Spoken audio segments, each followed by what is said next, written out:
Hey everyone, and welcome to this week's edition and first ever episode of Reel It In, the only podcast that brings you 10 podcasts in under an hour.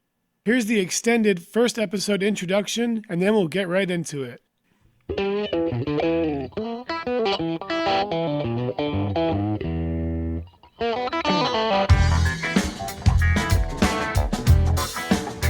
In this show, I provide sneak peeks at some of the content from 10 hand-picked podcasts from the week. This can help you save time and steer you in the direction of which podcasts you want to check out this week. We don't all have the time to listen to 20 to 30 podcasts each week, but there's so much awesome content passing us by and amazing conversations happening every day. It's frustrating trying to sort through it all, and there's no easy way to decide how to prioritize what to watch. Well, now there is. On this show, I help reel in some of this information, sort through it, and make it more accessible for everyone. Now, these are amazing podcasts, and this show could in no way replace any of these real conversations happening. But I am able to push certain information forward to the surface that I believe people really should be hearing. Instead of reposts and shares and social media, I created myself a more powerful way to try to help the world. Podcasting about podcasts. Here on Reel It In, we make it a little easier to stay in the know with what all the great minds of today are discussing. I personally sort through over 30 different podcasts, which I think are some of the most relevant podcasts today, many of which happen to be some of the most popular. While avoiding news and politics as much as I can, and not covering any crime dramas, comedy, or things of that nature, I choose 10 podcasts from the week which best help further understanding of our universe, our world, our society, and ourselves. I choose shows from the last week which help with collective evolution through personal learning and growth. Also, you just might find all kinds of things that are really interesting, useful, helpful, and just important information. If I don't find anything compelling enough in the rotating cast of about 30 podcasts which I check regularly, I keep looking, because I'm not going to bring anything to this show that I don't think is relevant and fits to the intentions of this show. What I do is distill information from each of these 10 podcasts, primarily to help you prioritize which ones you go back to and listen, and also to help you discover shows you didn't know about. On top of this, though, I really hope this show does help everybody expand their knowledge and help them better themselves. Here on Reel It In, I take a close look at the week of the podcasting world, meta-analyze it, and pick these 10 specific shows which should benefit your life, summarize them for a few minutes each, and put them together to make a 30 to 60 minute episode. So, welcome to the first Meta podcast. Welcome to Reel It In with Jesse Garbus.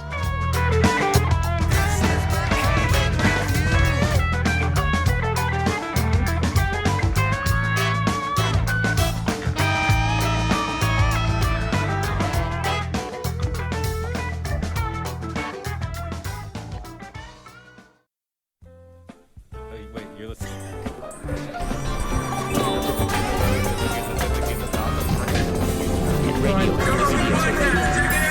The Joe Rogan Experience. Entertainment.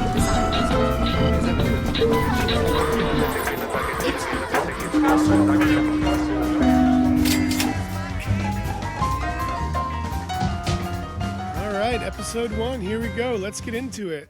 On today's episode, the podcasts I'll be covering are The Joe Rogan Experience, Stuff to Blow Your Mind, Fresh Air with Terry Gross, Open Source with Christopher Lydon, Lifehackers show The Upgrade, NPR's Hidden Brain, The TED Radio Hour with Guy Raz, The COBIT Report, The Life Coach Podcast, and The Duncan Trussel Family Hour.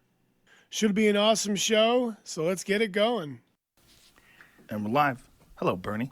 How are you, Joe? Joe Rogan Podcast, check it out. The Joe Rogan Experience. Train by day, Joe Rogan Podcast by night, all day. This week on the Joe Rogan Experience, he talked to Democratic presidential hopeful Bernie Sanders on August 6th. Off the bat, Bernie was talking about how the debate format on TV is more like a reality show than a real debate, and it's demeaning to the candidates and the American people. He says none of his ideas are radical, and that we're the only major country that doesn't provide health care to all of its citizens as a right. Obviously, they just got right into it. He said our healthcare system functions for profit, not for health, and that we spend twice as much per capita as the countries who are providing free healthcare for all, which is what he wants to provide. He said that 3 individual people have more money than the whole bottom half of the people in the United States. He said that the top 1% have more wealth than the bottom 92%. And apparently over the past 30 years, the top 1% has seen a $21 trillion increase in their wealth. Bernie says that these people and their companies are destroying American life and that his campaign is taking them on. Sanders says he would be leading a political revolution and it would work if millions of people worked with him to take on the corporate entities. He cannot do it alone. Joe asked Bernie, how is he going to fix this? And Bernie said, first, Medicare for all, free health care for everybody as a right. Second, raise the minimum wage from $7.25 an hour to $15 an hour. Change the education system profoundly, especially for children under 4, and cancel all student debt by imposing a tax on Wall Street speculation. He says he's also going to focus heavily on moving us away from fossil fuels in order to prevent irreversible damage. Bernie says that the majority of people support every one of his ideas and that they're not radical ideas. He says the top players are using loopholes to avoid paying taxes, and they're able to influence lawmakers in order to perpetuate this. He says he would fix these tax loopholes and use that money to make all of his campaign promises possible. They also discussed gun control. Bernie said we have more guns than people in this country, and he would also fix the gun loopholes and change the way that assault rifles are dealt with. In response to questions from Joe, Bernie said he would federally move cannabis away from Schedule 1, where it is now, in the same category as heroin. He thinks that we should legalize it eventually across the board and that it's the right thing to do to expunge old records as well. He even admitted to having smoked it a few times, and he said it didn't do much for him but make him cough. Joe goes on to bring up the issues about other illegal drugs in this country. Bernie responds by saying it's a really deep issue. He says diseases of despair are responsible for the fact that, for the first time ever, life expectancy is going down in the United States, more so in rural areas, because lack of hope and optimism is leading to drug and alcohol problems, as well as directly leading to health issues and even suicide. Bernie says repairing the minimum wage and the educational system will fix these things, and also having free health care will enable these people to get the help and proper medication that they may need. If we can help mitigate the despair, we can slow the demand for these illegal drugs. We need to redefine what being a great nation is about, make it about more than money, but about well-being and happiness. He says to fix climate change, we need the fossil fuel companies to stop prioritizing short-term profit over the welfare of our world. He says he wants to do a, quote, just transition, end quote, for all of the coal and oil workers and communities. He said he can create huge amounts of jobs by having these workers work on wind and solar power and also having them retrofit buildings which are being wasteful, keeping them cool and warm. He says the big dream is that instead of $1.5 trillion a year the world spends on weapons, we can use that money to transform the global energy system and transform the world for future generations. It was a great episode, always a great podcast with Joe Rogan. I'd love to see Bernie make it into office this time around. This episode is definitely worth going back and listening to yourself.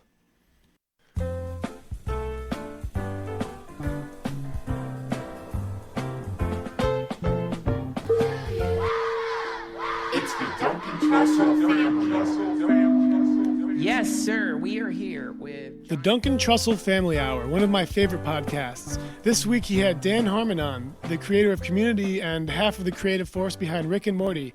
I really loved this episode. You have to go back and listen yourself. My summary couldn't possibly do it any justice because these guys are geniuses. But that said, let's give it a shot. They talk for a while about the economic polarization that's going on here in the States, and that it's unfair that we can sit and order boxes of cookies from our comfortable chairs while at the same time homeless people are forced to sleep on benches. And, none of us had any say in the original circumstances that led to this. The result is that our cookies arrive with a side of shame and guilt. Harmon goes on to discussing how people are super easily swayed on the internet and that ultimately it's revealing that all we are is chaotic, interpretable bullshit. Harmon says the mind is not a computer. It is a, quote, a miraculous ball of sponge that is perfectly capable in the most beautiful and ridiculous ways of acting completely hypocritical, holding two completely contradictory thoughts at once, both believing in God and not believing in God, end quote. They go on after this for a while with this awesome metaphor about how life is really just like a big Halloween party and all of us just have our costumes, our masks, or our roles and identities. A lot of people cling really tightly to these masks because they're afraid of what's behind it, which is just infinite, endless oblivion. God and not God, everything and nothing. So instead of dwelling there, we throw this kick-ass party. We can go wear our masks and play. This metaphor of theirs extends throughout the podcast and gets into some really hilarious spots that I wish I could reproduce, but obviously I can't. So you definitely need to check out this episode yourself. Harmon says the internet is like, quote, putting a mirror in a parakeet cage, or worse, an orangutan cage, end quote. We can all see that it's just dumb masks and that we're all really nothing. Duncan responds to Harmon's pessimism by pointing out, this is the mask realm. We can wear the mask and know that we're infinite at the same time. Duncan says, there isn't just nothingness, there's somethingness too. There's words like luminosity or spaciousness we can use instead. He says there's a spaciousness in which there's phenomena. It seems to me like Harmon sees losing the mask as a threat, but really maybe the younger generations are welcoming it. We could see this through all the self-modification that's happening these days. Duncan describes what we are as a thing that's swimming, but instead of water, it's ethers. He says this reality is just a place that we come up for air, and we built a whole society around it. If everybody could just understand this, then we could just take the masks off and actually hang out. Harmon eloquently puts it as, quote, we call real life the cabana next to the pool, but what are we doing? We are swimming, we are going in and out of the pool, because it's the actual crossing of that threshold that is the cricket leg that makes the sound that makes us alive. That's deep.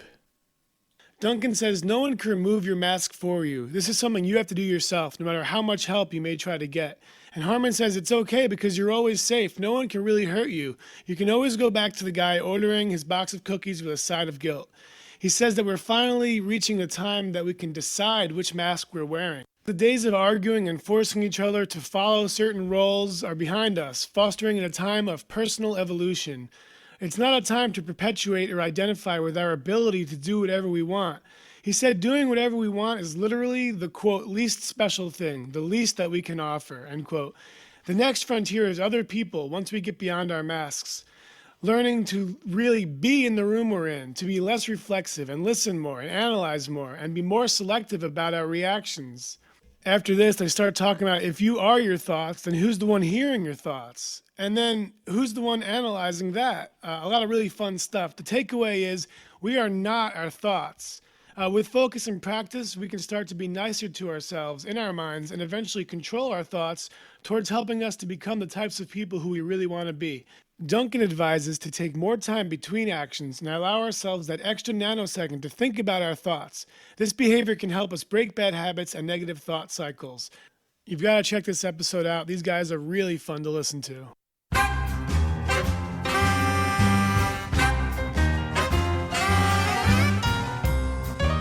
On Fresh Air with Terry Gross, July 31st, they talked about how tech companies take your data.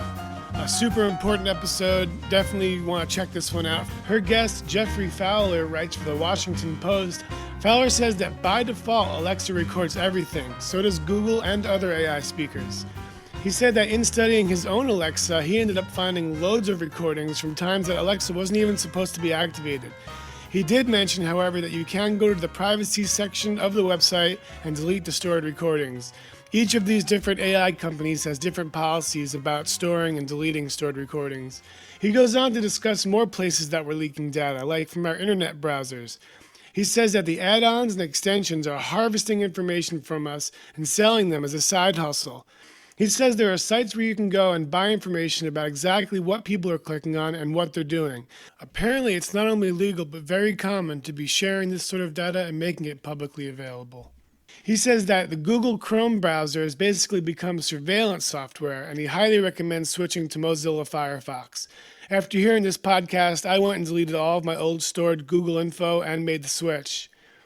He also went on to reveal that while we're sleeping, our smartphones are very busy. He said they're talking to loads of different companies and sharing tons of our data, like our addresses, our specific locations, our email addresses, and basically anything else you can think of.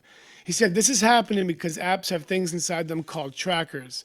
Some of the trackers send data to app makers describing how we use the apps, but other ones belong to advertising companies and data companies like Facebook and Google. Once the trackers are on the phone, they can run basically whenever they want, and turning the phone off is only a temporary fix. He said it's an issue with how the apps are made, and it can be fixed. He said trackers are legal, but 2 weeks after making his initial report, the law changed to make it so that they were no longer allowed in children's apps. He hacked his own phone and learned that in 1 week he had 5,400 trackers on it. In a month, he would have used 1.5 gigs of his data. He said when we log into places and they offer us to log in using Facebook or Google, we definitely want to say no to that. He says if we do, it gives Google or Facebook the ability to track us through the app that we're using and collect data on exactly how we use the apps. Feller says, quote, "These companies are in the business of data. They may tell everybody that they don't sell it, but it's certainly valuable to them. That's actually why they don't sell it, because they want to keep it for themselves. All of this info that they're gathering gets put into a personal profile about us, which these companies use to market and advertise to us in a super personal way." Fowler says a lot of products are doing this, and they're intertwined. He has a Nest thermostat that's been keeping track of his temperature for years, and exactly when people move in front of it, and his garage door opener and his connected lights. He said Amazon basically knows when he does everything he does. He said there are new laws coming, especially in California. It's all about disclosure. We need a right to know what is collected, where it's going, and have the right to refuse the sharing of this data. Wow, pretty enlightening stuff. I guess it's true. We all really do have a new responsibility now to secure our own data and privacy. Be sure to check out that episode of Fresh Air for a little help. I'm Christopher Lydon. This is Open Source. This week on Open Source with Christopher Lydon, on August 1st, they had an episode called The Politics of Love. This episode was on the theory, practice, and history of alternate spirituality, or as Howard Bloom called it, the American religion. This episode of Open Source revolved around the Democratic presidential hopeful and spiritual leader, Marianne Williamson. She claims that she, quote, manifests an old strain of self-help and spiritualism, high and low, that is as American as apple pie, end quote. Lydon had 3 guests. The first, Angie Thurston, is a ministry administrator at the Harvard Divinity School. She said that millennials are seeking meaning and that they know organized religion can't provide it. She says that this is bringing more spirituality in all sorts of things, like group exercise and other things that millennials are getting into and finding ways to make more meaningful, because that's what we seem to be missing these days, she talks about. She said as a result of breaking systems that they inherited, they're building new ones.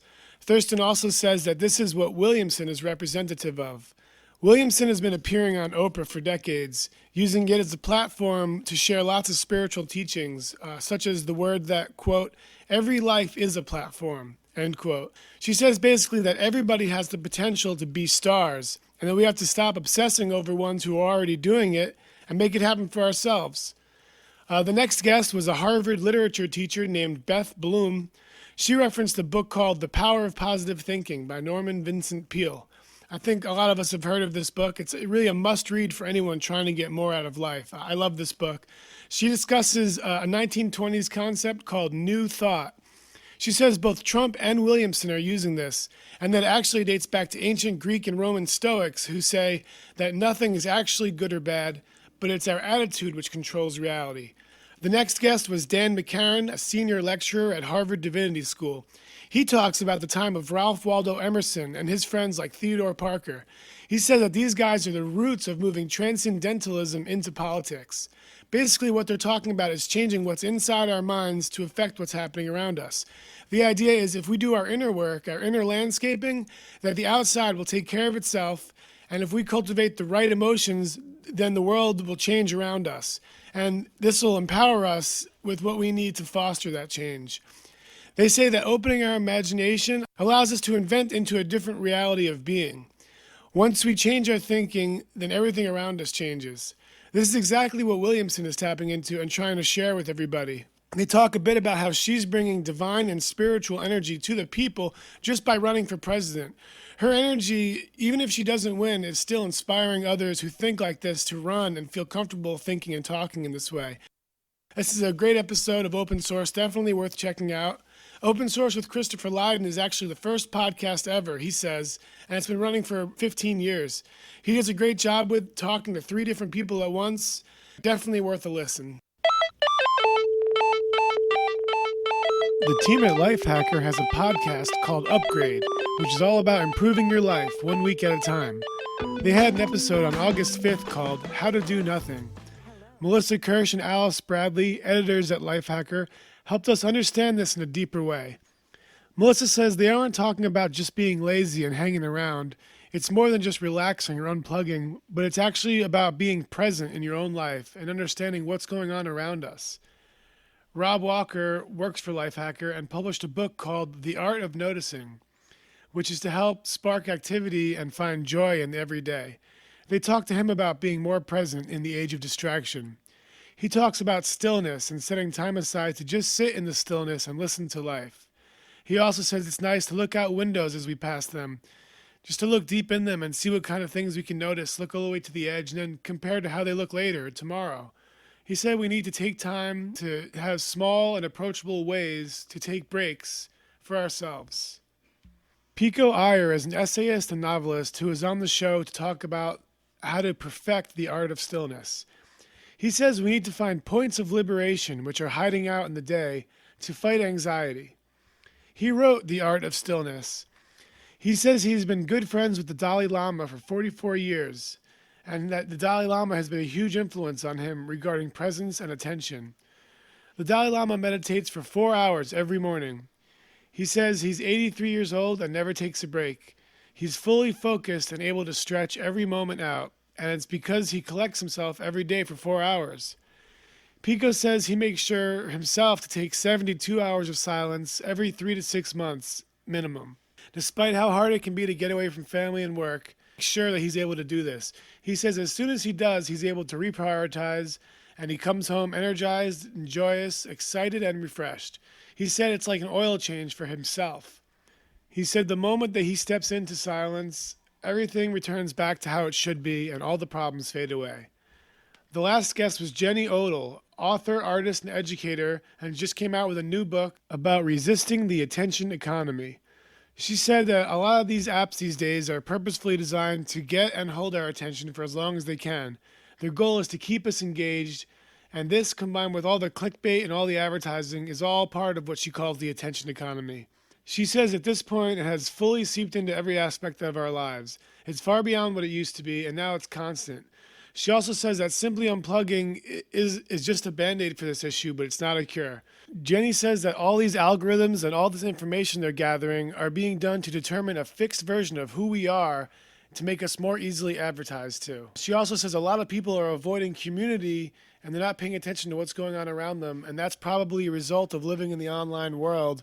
She says really to fix this, it's about being more aware and more participant on what's going on around us. I definitely think we should take her advice and start paying attention more.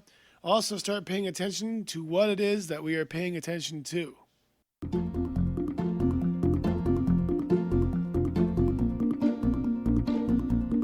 Hidden Brain is an NPR podcast that digs into unconscious patterns that affect our behavior and relationships. I recommend this week's episode. On August 5th, host Shankar Vendatam did an episode called Your 2.0 Tunnel Vision. He had several guests on the show discussing different types of scarcity. Together, they define something they call, quote, the scarcity trap. It is the, quote, the story about how not having enough of what you need can become the only thing that matters to you, end quote. They describe how this causes us to make worse decisions and push us deeper into short-minded thinking. Scarcity is a self-perpetuating trap. Basically, if we're low on money, we're going to make short-term decisions out of necessity, which end up screwing us over in the long run. Ultimately, it's causing people just to get deeper and deeper into debt. Scarcity makes us obsess. They did a study on starvation in Minnesota and found that participants could not get their minds off of food. It was really all they would think about, as opposed to maybe distracting themselves as would be expected. No distractions were working for them anyway. All they could do was discuss opening restaurants and what kind of food they would love to be eating, despite the experiment orchestrators' attempts to keep their minds off of the hunger. It just couldn't happen. They were obsessed. This happens to us when we're low on money. We obsess, and we just tunnel in on what's missing. They call it tunnel vision because it's all we can think about. To relieve the mental freakouts and obsession that the scarcity causes us, we end up using these Band-Aid solutions, which ultimately screw us worse in the long run. They tell one story of this woman who she's getting in trouble with her husband because she keeps running out of toilet paper. So she goes and buys all the toilet paper she can to alleviate the current major issue, and then ultimately that's money that she needs for bills later on, and then she can't pay her bills and she gets worse into debt. And these are the kind of self-perpetuating cycles that scarcity is causing for all of us.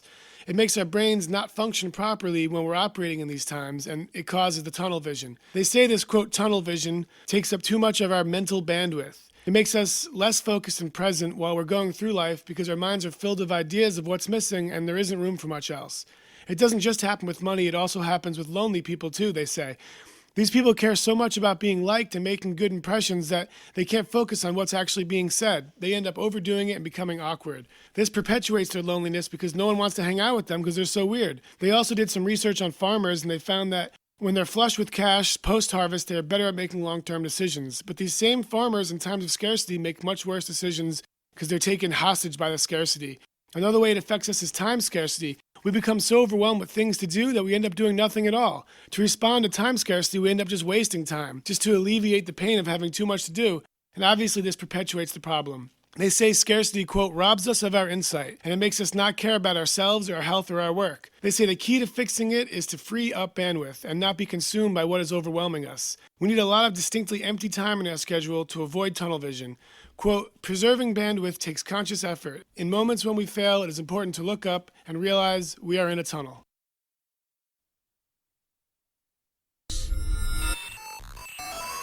Is the TED Radio Hour. TED Talks. TED. Technology. Entertainment. Design. Design.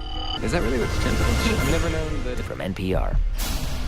This week on the TED Radio Hour with Guy Raz, on August 2nd, they did a show on how to be better, part of a mini-series they're doing. Guy covers 5 different TED speakers, each with their own advice on how to be better. The first is Priya Parker, a conflict resolution facilitator. On the TED stage, Priya explained that a simple way to be better was through better conversations. She gave a 3-step guide on how to achieve this. One of these steps is not to avoid talking about sex, politics, or religion. Priya says that a successful gathering is one that leaves people changed, and change leads to growth and learning, which ultimately makes gatherings more meaningful. The next guest is Sabine Doble, assistant professor at George Mason University. She talks a lot about executive function, which is our brain's ability to consciously override habits and automatic functions. Doble explains an experiment which proves a vital fact, that executive function is influenced by context and by our peers. By adjusting our context, we can trick ourselves into making better decisions by making things more meaningful to us. She said, quote, so much of how we function in the world is dependent on what matters to us and how well we know ourselves and how we can exploit that knowledge in our favor, end quote. The third guest spoke about confidence. Brittany Packnett is a social justice fighter. As a black woman, she said she was socialized not to be confident. That way too many people today are experiencing the same thing, and she can see it in her students. She said she tries to teach them to, quote, build a muscle of confidence where they can learn to face each day with the confidence they need to redesign the world in the image of their own dreams. She says, quote, confidence is a revolutionary choice, and it would be our greatest shame to see the best ideas go unrealized and the brightest dreams go unreached, all because we lack the engine of confidence, end quote. Her book is called We Are Like Those Who Dream. His next guest, Nilofer Merchant, talks about how sitting down is like the smoking of our generation. It's really unhealthy and no one seems to be aware of it. She explains that we can't hold problems in opposition. Instead, we have to see that there is no problem. Her issue of too much sitting, paired with the fact that she has too many meetings, weren't actually problems, but both just factors which led to an ingenious idea and solution of having walking meetings.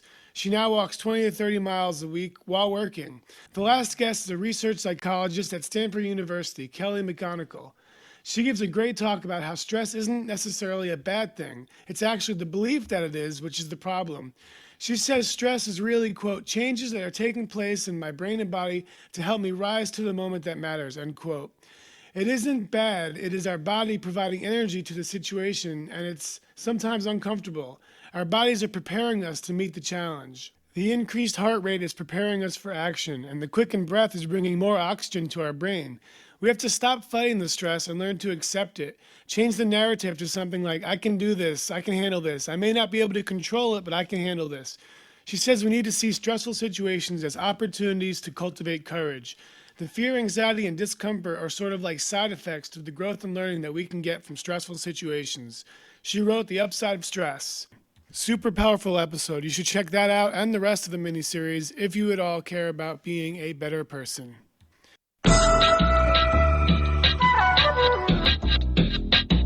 COBITReport.com. This week on the COBIT Report, James Corbett did an episode called Conspiracy Theory Propaganda on August 7th.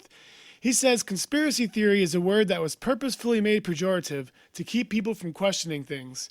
He talks all about it in episode 50 of his podcast. He said the word was weaponized by the CIA in the 1960s. Corbett explains that the founding fathers themselves were conspiracy theorists, theorizing about how the king was conspiring against them and keeping the colonies down. Ultimately, they revolted against it, creating the United States.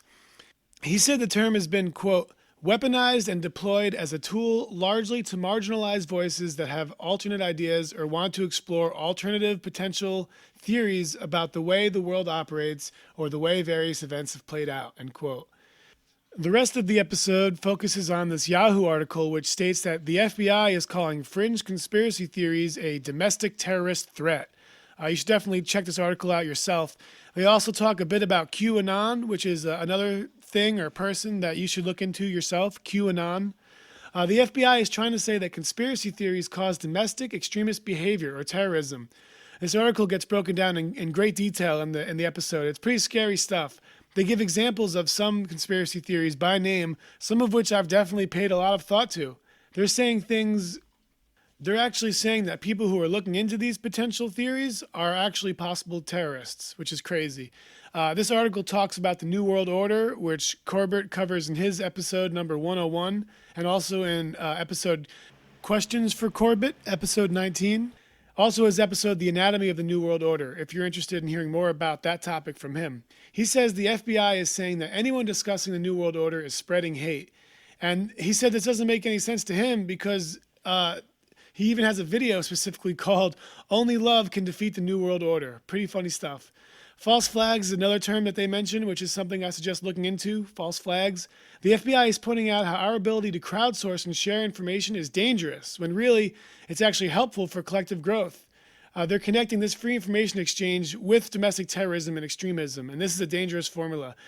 They're basically saying, literally, that even though it's within our First Amendment rights, because of the risk of violent radicalization, that we should be limited in what we can talk about. Pretty interesting stuff. Also, when you consider that the FBI document itself said that, quote, a factor driving in the intensiveness of the conspiracy theorizing is the actual uncovering of illegal and harmful activities by the people in government or leading government figures, end quote. Wow. Corbett also references another episode of his Top 5 Conspiracy Theories That Turned Out to Be True. I would check that out if you're interested in it. Corbett says they're putting it in black and white that they will, quote, go after people who are uncovering actual, real, and harmful activities committed by government officials, end quote. I'll close this segment with my own theory. Don't let the purposefully placed fear control you. This week on Brooke Castillo's The Life Coach, she had an episode on failure tolerance and anti-fragility. She says many of us have too low of failure tolerance, and we give up too early and whine and complain too much at the cost of our own dreams and success. This episode explains that failure tolerance must be increased and how to go about doing this. She says we were incorrectly taught to avoid failure. We should have learned that failing a class isn't an end, but more like a new beginning. Adaptation to and tolerance for failure allows us to see that it's just a sign that we have more to learn and overcome. She says that we are taught to learn from others, but really we learn the most by going out and doing things for ourselves and failing. Failure should ignite us and not send us into quitting, whining, and making excuses. Some people avoid doing anything just so they don't have to risk failing. She says if you're someone who is stuck deciding, then you're really avoiding. Taking action is risking failure, not avoiding it. Quote, if you never fail, you will never know your limits, end quote. She also said, quote, if you set your goal too low and hit it, you'll never know what you could have done, end quote. She says to set goals that you'll likely fail at, and then you'll find your true limit. And then you can push those limits as long as your tolerance for failure allows, recognizing that the failure is just harmless. Increased failure tolerance increases motivation, inspiration, and energy. The willingness to fail gives us tons of energy behind doing things because failure and fear are no longer holding us back. She says we need to decrease stagnation tolerance. Not doing something is even worse than failing. Quote, recognize that failure is an emotion that we create with our mind, and emotions are harmless, end quote. She says ways to increase tolerance is to change what it means. The best technique to increasing failure tolerance is to separate ourselves from the actions and results. Circumstances, thoughts, feelings, actions, and results are what Brooke defines as the 5 components that make up our life. She advises seeing yourself as outside of the model, as the watcher, the creator. Separating out like this transforms failure into just information. Thoughts and failure are just data, and they're independent of who you really are. She says when you're 100% separate from these emotions, we can see life as a series of models which just create different results. If you want an extraordinary success, you must fail your way to it. Now, this is a concept contrary to how school taught us to hide from failures and fear them. She defines confidence as, quote, a feeling of capability, of being able to experience any emotion without the fear of experiencing that emotion. Brooke says that we get our stability and foundation and evidence from a pile of failures and from our willingness to be uncomfortable. She says what, quote, grows us isn't all about results. It's the process itself, all the hard work. If it's easy to quit, it's more rewarding not to. The harder the path, the better the results will be, and the more it'll give you out of life. The takeaway? We need to fail in order to truly succeed. Raise up your failure tolerance and see what happens. There was a lot more juicy nuggets of valuable information in this episode. I highly suggest checking the whole one out yourself and other episodes of The Life Coach. Super awesome show.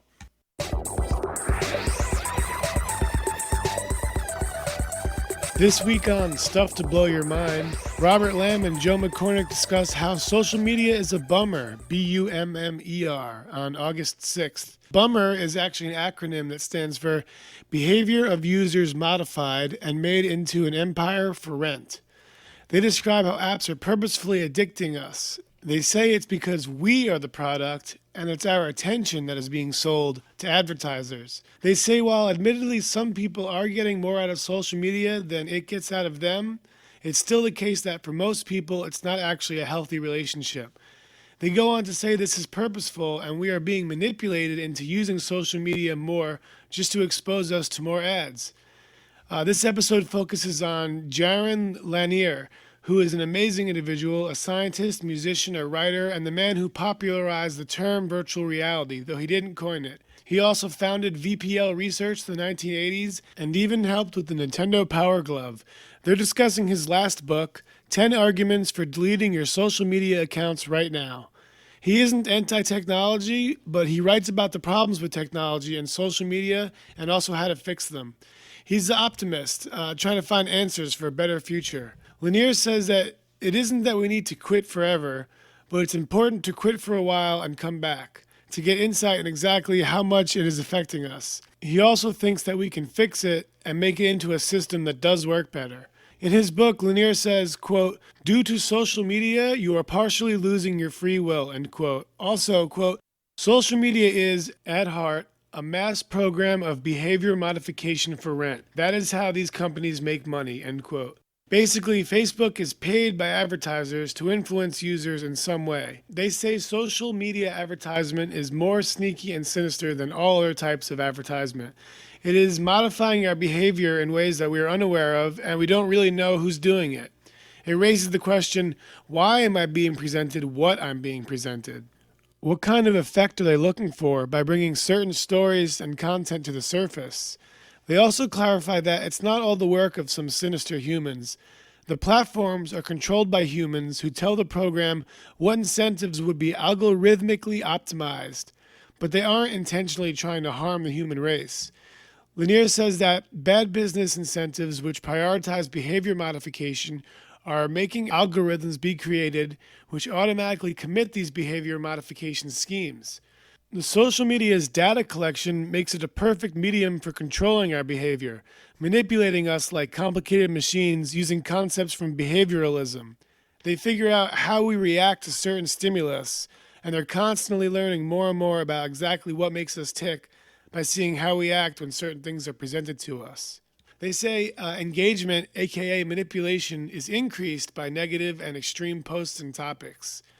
The machine fuels and favors negativity for propulsion. He does say that he doesn't think podcasts are ruined yet, calling them a, quote, rare area of our social media that are not bummer yet, end quote.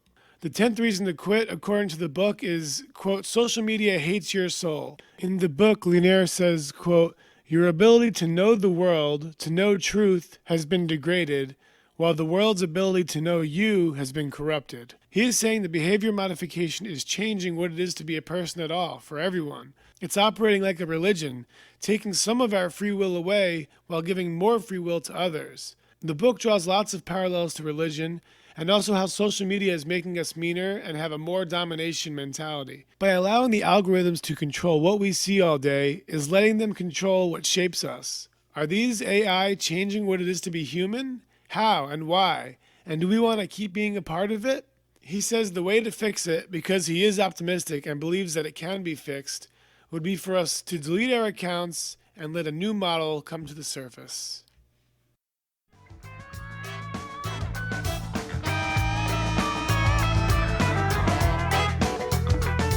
Wow, a lot of great stuff. Good episode. My takeaway, we need to raise our confidence and remember that we're not our thoughts. We have to be careful about technology controlling us and spying on us, and we got to find more meaning in life and in our gatherings and conversations. We need to practice tending to our inner landscape, our mental space, and see how it affects the world around us for the better.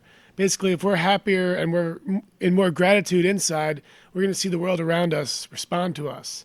Also, Bernie is a rad guy, and his ideas aren't overly radical. Just him. He's rad. His ideas are actually pretty awesome, too, and they make a lot of sense. Also, we should be aware that the FBI is claiming that people who believe in conspiracy theories might be terrorists. Speaking of radical or radicalized things. These shows altogether, to me, say that it's time for us to each step up and try to be the best selves that we can be. It's that time now, the time for evolution, the time for growth, the time to get past these old roles that no longer suit us. It's also time to maybe get off of social media, to secure our data, our private data, to take responsibility for our data in this world that we have to be responsible for ourselves, just in general. We also have to really start to apply ourselves. We have to create the future for ourselves that we truly want. We can't rely on anybody else to do this. We have to do this while not being afraid of failure. We have to let failures propel us. Say, no, we have more to grow, more to learn, more to do, more to be entertained by. We don't need to be entertained by TV or by other people succeeding or becoming stars. We have to make ourselves the star and do what we really want, not let society or anything else hold us back, not oppressive forces and not fear of failure. We can't reject or fear stress or any emotions for that matter. We have to know that when these emotions come, we can endure them. We may not be able to control them, but we can get through this, we can handle it, and we can use them to strengthen us. We need to let stress reactions be a physical and mental boost for us, putting us into high performance mode instead of seeing them as bad coping mechanisms. The way we view the stress itself is going to affect the way that it affects us. We also can't allow scarcity to stress us out, because if it does, it could send us into a self-perpetuating scarcity tunnel vision. The world is changing, and the only thing that really holds us back the most is ourselves. We cannot let doubt, shame, or fear control us. We also can't let our automatic tendencies and negative thought cycles hold us back. We have to exercise presence, awareness, stillness, and executive function. And when you're ready, don't be afraid to remove your mask. We're all the same thing behind there. Once you realize that, you can just get back to the party and put a better costume on than you had before. There's nothing to be ashamed of. Change and growth are good, and we're all in this together. Be sure to check out the featured episodes from this podcast and other episodes from the podcasts covered. I'll be back next week with another 10. So until then, I hope you're able to use your time to propel yourself into the best timeline of infinite potential that you could dream up. Bye for now.